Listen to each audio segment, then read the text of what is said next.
Let's welcome to the show from House Judiciary's Congressman Kelly Armstrong. Congressman, it's good to see you again. Okay, here's the news coming in. Special Counsel Robert Hur is going to testify tomorrow before your committee. What do you want to ask him? He did not bring charges against President Biden for willfully taking and keeping U.S. secrets. Robert Hur said he's an elderly man with diminished faculties and cognitive problems. What do you want to ask Robert Hur? Well, I want to know if President Biden willfully took documents and he disclosed documents, because the report says that he did. He had them in his garage, he had them in his basement, he had them on his main floor, he had them in his third floor den. The Penn Biden Center had them, the University of Delaware had them, and the Biden Institute had them. So it's clearly something that has gone on, and obviously we know DOJ is willing to prosecute this because they're prosecuting Donald Trump for it right now.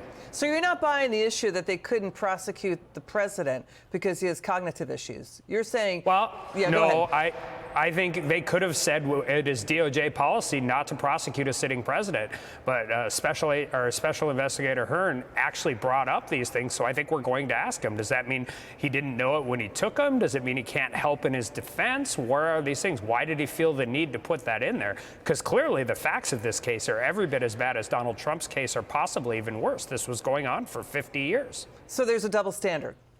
I believe there's absolutely a double standard. When Joe Biden was a U.S. Senator, they actually changed protocol because he had some proclivities to do this. He read it to his ghostwriter. It clearly affected national security, specifically with Afghanistan, but more than that as well.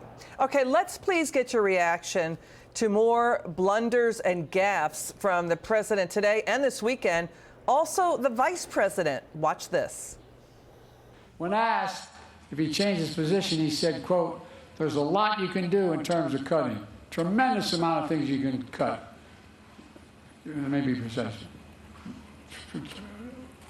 Tremendous amount of things you can do, not cut.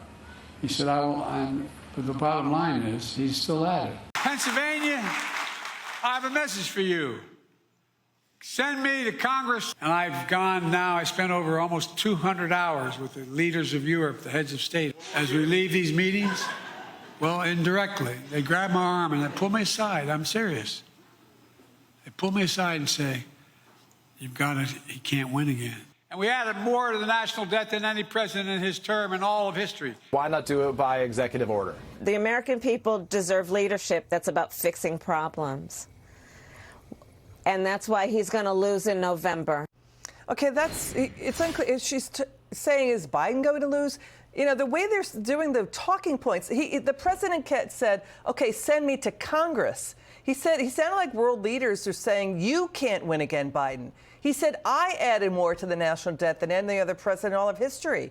Where you sit in D.C., what are you seeing about this up front and close and personal with the president? Well, I think that's exactly right, and I think it's the reason why the president's political people kicked into overdrive after the Hur report was actually issued, because it's anybody with two eyes and two ears can see it.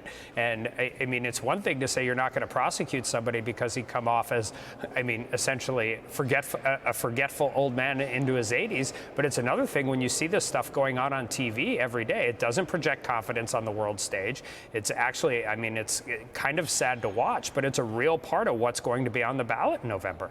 Yeah, and you know what? He's dropping tens of millions of dollars, up to $30 million on ads, basically to yell at the American people and then, just holler about Trump. Just because you're yelling doesn't mean what you're saying is right. Congressman, final word. Yeah, and he got away with it in 2020. He ran an entire campaign from his basement, and I don't think it's going to work in 2024, and I think they know that, and they're worried about it, and they should be. Congressman Armstrong will be watching that hearing tomorrow. Thank you so much for joining us tonight, sir. It's good to see you. Thanks for having me.